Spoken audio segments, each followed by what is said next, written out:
Hello, and welcome to Report Cards for Outlaws of Thunder Junction, Part 2. My name is Gabe from Unsolicited Designs. In this video, I'll be lassoing the remaining mythic rares from the Outlaws of Thunder Junction. Be sure to mosey on over and watch Part 1 if you haven't already.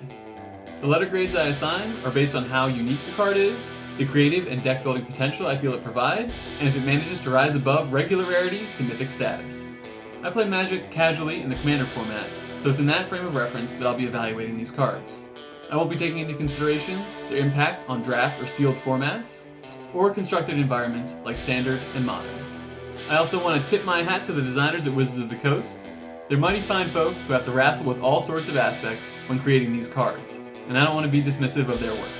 With all that out of the way, I hope you'll find my ideas engaging, and I'll do my best to earn a like and subscribe from you by the time the video is over. And now without further ado, on to Part 2 of the review. First up is Jace Reawakened. For 2 blue, you get a legendary Jace Planeswalker with 3 starting loyalty. Jace Reawakened says, you can't cast this spell during your first, second, or third turn of the game. For +1 loyalty, draw a card, then discard a card. For also +1 loyalty, you may exile a non-land card with mana value 3 or less from your hand. If you do, it becomes plotted. Being plotted means this card gets exiled face up, and you're able to cast it on a future turn without paying its mana cost. Bear in mind though that you can only cast the spell as a sorcery. And for -6 loyalty, until end of turn, whenever you cast a spell, copy it. You may choose new targets for the copy. So I really like the passive text on this Planeswalker. It's not the first time we've seen this text, but it is the first time we've seen it appear on a Planeswalker. And if I'm not mistaken, it's the first time a Planeswalker's passive ability has acted as a drawback. I think that's excellent design space to use to balance out the cheap mana cost of this Planeswalker. Overall, I really like the concept behind this Jace. It's a little more straightforward than some recent designs, but having 2 abilities that both add loyalty is excellent. That way, you're always moving up towards the ultimate, and whether you're able to make use of the abilities or not, it's always nice to be able to tick up and buffer your Planeswalker's loyalty. The first ability is a simple loot, not very fabulous, but also not bad for a 2-mana Planeswalker. Next, the ability to plot a card from your hand I think is very cool. I would love to see that cap of 3 mana value be a little higher, but again, for a 2-mana Planeswalker, I wouldn't argue with that design. So I think ideally the way this card plays out is you spend a few turns filtering through useful cards and plotting spells whenever possible, until you get into position to fire off that -6 ultimate ability, copying as many spells as you could plot, plus any others you're able to straight up cast that turn. I like how the -6 ability isn't limited to spells of a certain mana value, or even a range of spell types like instant and sorcery, etc. Jace pairs excellently with numerous cards from this set who care about casting spells in pairs or just in as many copies as possible. And by himself, I think he's a pretty good card to keep your deck rolling along. He'll keep new cards flowing into your hand and generate mana for you with that +1 plot ability. All while constantly ticking up to a nice value ultimate. Again, I would say this is a pretty plain design overall, but I think it's expertly done for a 2-mana Planeswalker. They've come a long way in finding the right balance for this niche of card. Sorry, Tybalt. So because of all those reasons, I'm going to give Jace an A. Next up is Kellan the Kid. For 1 green, 1 white, and 1 blue, you get a 3/3 legendary human fairy rogue creature. Kellan has flying, lifelink, and whenever you cast a spell from anywhere other than your hand, you may cast a permanent spell with equal or lesser mana value from your hand without paying its mana cost. If you don't, you may put a land card from your hand onto the battlefield. I can't say I understand the theme or flavor of this card exactly, since Kellan has gone from being red-white, to green-blue, to green-white, and now green, white, and blue. While I may not be understanding his trajectory clearly, I love the unique space that this card fills. When I was first looking at this card, I had to ask myself, what the heck do you do with this? Its color identity immediately reminded me of Tulane and adventure spells. And then I quickly remembered that plot is a mechanic in this set, and of course plot reminds me of foretell, and foretell reminds me of suspend. So I quickly came up with those 4 keywords just in the first minute of thinking about this card. The search of cards that allow you to cast spells from places other than your hand yields some pretty terrific results as well. There are simply loads of interesting options and considerations when building Kellan, and you'll probably want to lean into permanence because that's what he lets you cheat into play. But mana value will also be an important consideration, so be sure to keep your eye on that. It's not clear to me what the power level is here, though as I've said many times, I think cheating on mana costs is one of the most powerful things you can do in the game of Magic. So I think the ceiling on this card is very high, though it does strike me as a little unassuming, but I guess that's definitely on brand for Kellan, story-wise. Overall, I would say this is an excellently designed card. You can scour all of Magic's vast catalog to find cool interactions, and it gives you the freedom to build in any combination of synergies that you want. That means there's a good chance that no two Kellan decks are going to look exactly alike. And all of that for just 3 mana. This card pulls together every aspect I love to see in a mythic rare design. It allows for unlimited creative potential, and could be quite powerful in the process. And for those reasons, I think this new kid on the block belongs in the S tier. Now on to our second Planeswalker of the set, Oko the Ringleader. For 1 green, 1 blue, and 2 generic, you get a legendary Planeswalker, Oko, with 3 starting loyalty. He has a passive ability that says, at the beginning of combat on your turn, Oko the Ringleader becomes a copy of up to 1 target creature you control until end of turn, except he has hexproof. For +1 loyalty, draw 2 cards. If you committed a crime this turn, discard a card. Otherwise, discard 2 cards. For -1 loyalty, create a 3/3 green elk creature token. And for -5 loyalty, for each other non-land permanent you control, create a token that's a copy of that permanent. So right off the bat, I think Oko is going to let you see a lot of cards. Getting to add loyalty and loot cards at that rate is excellent. If you can consistently commit crimes, which means targeting your opponent, any permanent they control, or their graveyard, then you should be able to quickly drown your opponent out in card advantage. -1 loyalty to get an elk is not very great or exciting. In fact, the very first green Planeswalker ever created does pretty much the same thing. But it's passable, and gives Oko something to turn into with his passive ability. Speaking of which, I personally love this passive. I always felt Gideon was always reasonably threatening in his many iterations where he became a creature using his loyalty abilities. I felt his best incarnation was Gideon Blackblade.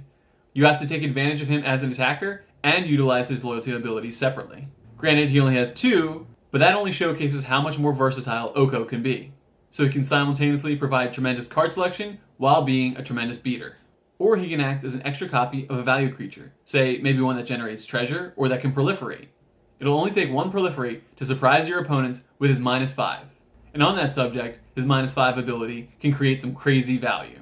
Enter the battlefield's triggers, doubling up on any mana rocks and synergy pieces you've assembled, though it doesn't play very well with legends. Still, it has incredibly exciting possibilities that depend greatly on your board state. But considering how many cards Oko will let you see, that shouldn't be much of a problem. Oko the Ringleader is an exciting and interactive design, and I have to give it an A. Ah yes, Railway Brawler. For 2 green and 3 generic, you get a 5/5 Rhino Warrior with Reach and Trample. Railway Brawler also says, whenever another creature enters the battlefield under your control, put X +1/+1 counters on it, where X is its power. You can also plot Railway Brawler for 1 green and 3 generic. So believe it or not, I actually first started working on the idea for this channel back when Kaldheim was released.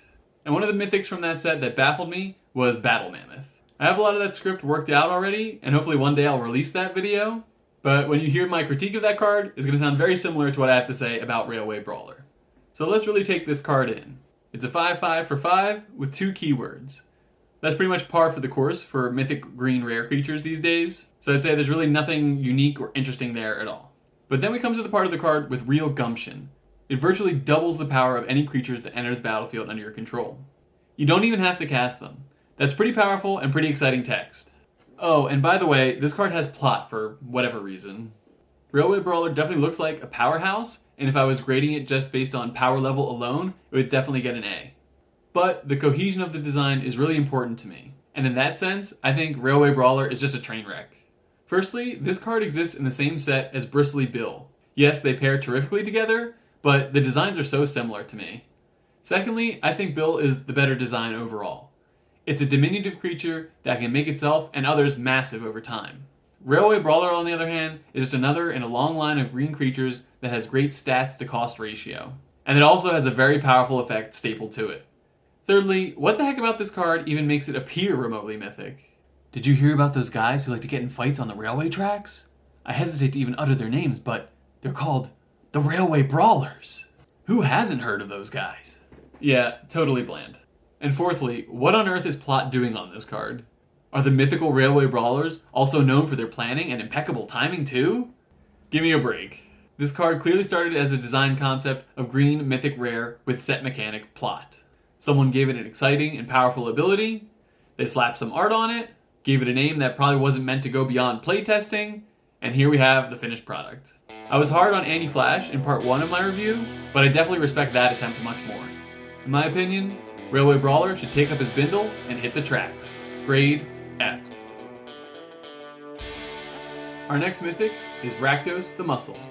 For 2 black, a red, and 2 generic, you get a 6/5 legendary demon mercenary with flying and trample. Rakdos says, whenever you sacrifice another creature, exile cards equal to its mana value from the top of target player's library. Until your next end step, you may play those cards, and mana of any type can be spent to cast those spells. Finally, sacrifice another creature, and Rakdos the Muscle gains indestructible until end of turn. Tap it. Activate this only once each turn. Wow, Rakdos the Muscle is going to beat up your opponents and steal their library money. Getting the stat line, keywords, and that ability to play your opponent's cards, all for just 5 mana, is an incredible bargain. It's a downright heist to get the ability to become indestructible on top of all of that. After all, your adversaries won't take too kindly to Rakdos ripping them off, and making him that much harder to remove is going to be all the more aggravating. Not to mention that activating his protection ability triggers his ability to steal cards from your opponents. Talk about insult to injury. The only real restraint in this design is that you can only activate his protection ability once per turn. And the number of cards he steals are based on the sacrificed creature's mana value instead of something like its power or toughness. This means that token creatures won't do the trick unless they're copies of another creature that has a mana value. But that probably won't be much comfort for your opponents, since you can just sacrifice creatures from their library and then offer them up to keep the gravy train rolling. This design could probably have the brakes pumped on it a little bit in my opinion, but I'm not going to fight this one. Just take my cards, Rakdos, and please don't hurt me. Grade A. This rodeo is half through. If you're enjoying it, go ahead and give a like and subscribe. I'd be much obliged. Next up is Selvala, Eager Trailblazer. For 1 green, 1 white, and 2 generic, you get a 4/5 legendary elf scout creature with vigilance. Selvala says, whenever you cast a creature spell, create a 1/1 red mercenary creature token with tap, target creature you control gets +1/+0 until end of turn. Activate only as a sorcery. Additionally, you can tap Selvala and choose a color. Add 1 mana of that color for each different power among creatures you control. So the power level of this card is tricky for me to pinpoint. I'm certain the text at a variable amount of mana is very good, but it does require a little bit of theorizing to figure out if it's worth working towards the reward. So let's run through an example. You cast Selvala, and then you cast a creature with 2 power. You have 2 power, 4 power, and 1 from the token that Selvala creates. So that means Selvala taps for 3, which is decent, but not something I'd be really happy with for paying 4 mana, and especially considering the plethora of options that tap for 2, or others that can generate a variable amount of mana for cheaper. So I think the ideal scenario for Selvala is that she generates a mana for each creature you control, but engineering that outcome is actually more complicated than it appears. You're going to have to carefully consider the power curve of creatures in your deck, or just flood the board so that you generate a ton of mercenary tokens, and that way you can alter the power of your creatures at will. I think that type of brute force approach could get pretty complicated, so I think it's going to take a lot of practice and theorizing to figure out just how much mana Selvala can actually add. But theory crafting aside, I'm really glad to see that Selvala cares about casting creatures and not just having them enter the battlefield. Yes, I think that makes her significantly less powerful, but I'm glad to see something that doesn't just play into the blink design space that so many cards tend to these days. I think games of Magic are way more fun for everyone when you're playing new spells each turn and not just taking the same game actions over and over again. In the end, I think this is a very nicely designed card. It has potential to generate a tremendous amount of mana, but it doesn't make it too simple for you. It asks you to take extra consideration in your creature power curve and to actually cast creature spells. And I think that's great design space to explore for deck building. Plus, I think the payoff that Selvala provides is powerful enough to incentivize you to blaze your own trail. Unless you're just one of those people that likes to slam Craterhoof Behemoth and call it a day. Yes, I realize it's a perfect fit, but come on people, let's be a little more original. And no, I don't mean just including the white Craterhoof instead. Now that I think about it, Selvala just really wants to run both, doesn't she? Oh well. So for my grade, I'm eager to give Selvala an A. Next up, our second and final reprint mythic rare of the set, Terror of the Peaks. For 2 red and 3 generic, you get a 5/4 dragon with flying. Spells your opponents cast that target Terror of the Peaks cost an additional 3 life to cast. And whenever another creature enters the battlefield under your control, Terror of the Peaks deals damage equal to its power to any target. So in my experience, this card is aptly named. While this dragon is in play, every creature that enters the battlefield under your control can double as a removal spell, or just wallop your opponent in the face. And if you give your creatures haste, you can really unload a whoopin'. Interestingly, the wording on the ability of the terror being targeted is not identical to the way in which ward works. With ward, your opponents are able to cast their spell, but it will be countered unless they're able to pay the ward cost. Terror of the Peaks, on the other hand, can't be targeted. That is, the spell targeting it can't be cast unless the 3 life is paid as part of the cost. Additionally, when thinking about ward, that will protect your creatures from opponents' abilities as well, but Terror of the Peaks ability does not have that benefit. I wonder if this card was being printed today, it wouldn't just have ward pay 3 life. That was the text I was expecting to see on this card, but upon closer inspection, I understand the difference now, and I thought it was worth pointing out to you. But whatever the case, I think Terror of the Peaks is true to form, and I give it an A. Now we come to our mythic mount, the Girtrog, Ravenous Ride. For 1 black, 1 green, and 3 generic, you get a 6/5 legendary frog horror mount with trample and haste. Whenever the Girtrog, Ravenous Ride deals combat damage to a player, you may sacrifice a creature that's saddled at this turn. If you do, draw X cards, then put up to X land cards from your hand onto the battlefield tapped, where X is the sacrificed creature's power. The Girtrog has a saddle cost of 1, which means you can tap any number of creatures with total power 1 or greater. You can only saddle as a sorcery. So the floor on this card is a 6/5 trample haste, and that's just fine. But ideally, the Girtrog will be connecting with your opponent, and you'll be able to sacrifice a creature and draw 3 additional cards each combat. And you should be ramping yourself handsomely in the process. There are a range of considerations this card asks you to make during deck construction. Firstly, you'll probably want to play plenty of cheap, high-power creatures. Personally, I think having at least 3 power is ideal. Otherwise, you may want to look at ways to boost your creature's power. One of my initial instincts was to include recursive creatures, and while I think that would still be a wise decision, the sheer volume of cards you'll be seeing means you should be able to easily find creatures to replace any ones that you sacrifice. So I'm not really sure a focus on recursion is all that necessary. And because the frog's ability only triggers on combat damage being dealt to a player, it seems to me that Death Touch could be a nice inclusion.